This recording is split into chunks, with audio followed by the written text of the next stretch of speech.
Hey friends, it's Austin Lampson over at Homeowners Financial. And if you've been watching this YouTube channel for a while, you know I get like all antsy on data and I'm like, oh, gotta analyze this. And so I was talking a lot, different clients, just really about emotion, right? It's what we do is a balance between math and emotion. And I thought, we really got to get some control over it. Life is 10% of what happens to you and 90% of about how you react. So I put this together. I wanted to share of why now, what still makes sense, and really the data behind it, right? Because if we can understand the data behind it, that should give us reasons to settle these emotions and still be able to acquire what we want to do. I focus this on the 805. Of course, we serve all over California, we serve all over Arizona, we serve all over Colorado, but I really just wanted to start with my personal experiences so that you understand why this means a lot, right? So I'm going to share my screen. That would be this button. So let's get this party started. Emotion, straight up the enemy of success, right? If we get in too squirrely of a mode, if we get into too paralyzed by fear, we're not going to be able to do anything. So want to give you some data. Let's talk about this of why it still makes to purchase today, regardless of rate, right? So first and foremost, hi, that's me. Look, I'm Austin Lamson. I'm here at Homeowners Financial. I am an originating branch manager. My number is 805-869-7100. If you'd like to email me, it's alamson@homeownersfg.com. AustinLampson.com is my website. We're on Instagram, we're on Facebook, all the things. So let's talk about wealth, right? So the reasons that we purchase property are for stability and to build wealth. It's still the greatest way to build wealth in America, right? So the four steps really of wealth accumulation. Number one is getting into that property, getting into your primary real estate, right? And then you can move into rental property, second properties, commercial, but making sure that roof over your head is secure. That is where the tax benefits are. It's $250,000 per person, up to 500 in a household, tax free if for an equity gain if you've lived there for 2 out of the past 5 years, right? So if you bought it at 100, you sold it at 350, that's the equity difference. That 250 would be yours to keep. Talking generalizations, of course, it's minus actual closing costs, right?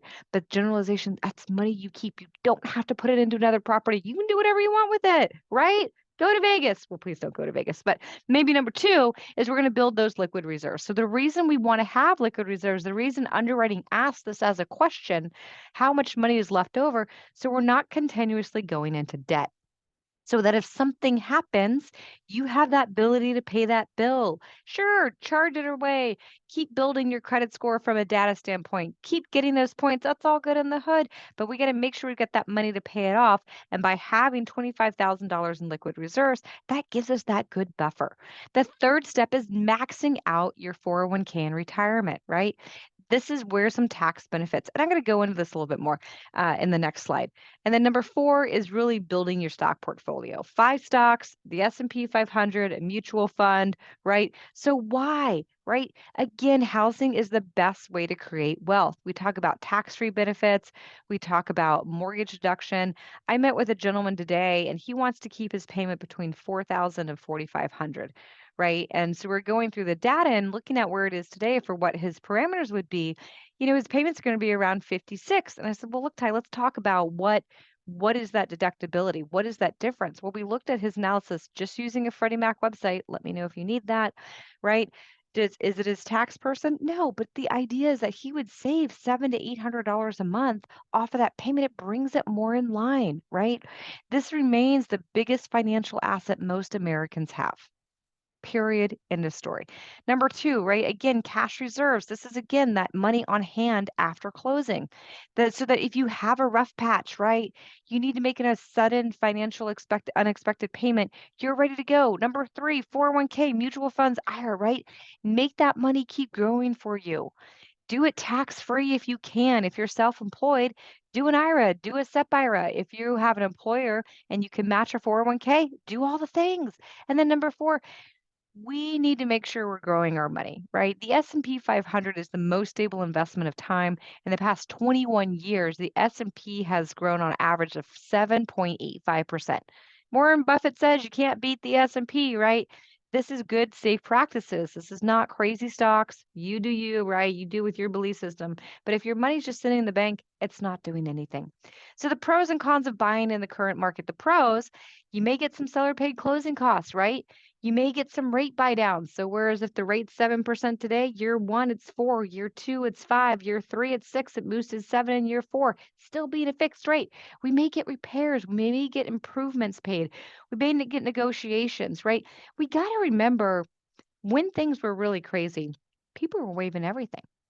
Now, I can get your loan fully underwritten, and as long as there's no changes in your life, you can make an offer without a loan contingency all day long. But do you want to waive that appraisal? Do you want to waive your inspections? Do you want to know anything about that house before you're buying it, right? It's a thing, right? And we're closing loans in 14 days, and I can still do that. But now people are doing 21 days, 30 days. They have time. The biggest con today is the higher interest rate, and that's where we got to get control over this emotion. Looking back, I thought this is a really interesting article on Res Media, right? What they found is that about 75% of recent homeowners, like they had regrets about it. I don't want you to be in that position. That's not acceptable. That's not why we do this. You know, People thought that they bought houses and then it required more work than they realized, right? They thought, oh, this property is actually too small for me. I should have waited, right? That they had done at least one thing differently throughout the process. We had a client that she was waiting in line to see an open house, literally 100 people. They were giving, like, when you go to the meat market and you get the tickets, like they were giving those meat market tickets, right? And she was like, I am number 100. What the bananas, right? 100. That's crazy pants, right? And there are a lot of people for wish they were in a different neighborhood. Now you have the time to actually do your research. You can drive by the property without having to make an offer sight unseen. Let's talk about rates, right? It's the elephant in the room. This is Fannie Mae. Fannie Mae thinks that rates are going to drop to the fours by next year. Even if it's the fives, it's still a huge benefit. I will tell you, I have been in lending since I was 18. I am 42. I'll be 43 next month. Yay, right? So in my years, the average rate that people get over that time is being able to get their terms in the 4 to 5% range. We will see it again. If it's not next year or the year after, it will be in the future. That's why I love that 3-2-1 buy down. It really gives you a long period of time, right? But we're going to see that in this first quarter. And then once that happens, you can refinance. And people are like, yeah, but what if my value drops? There are programs between Fannie and Freddie, VA, FHA that all allow you to take advantage of a lower rate, even if your property value has decreased. Streamline refinances, interest rate reduction loans, DU Refi Plus. These are all things that have rolled out to help people capitalize on rates. But I don't think that prices are going anywhere, which I will go into that a little bit down the line, right?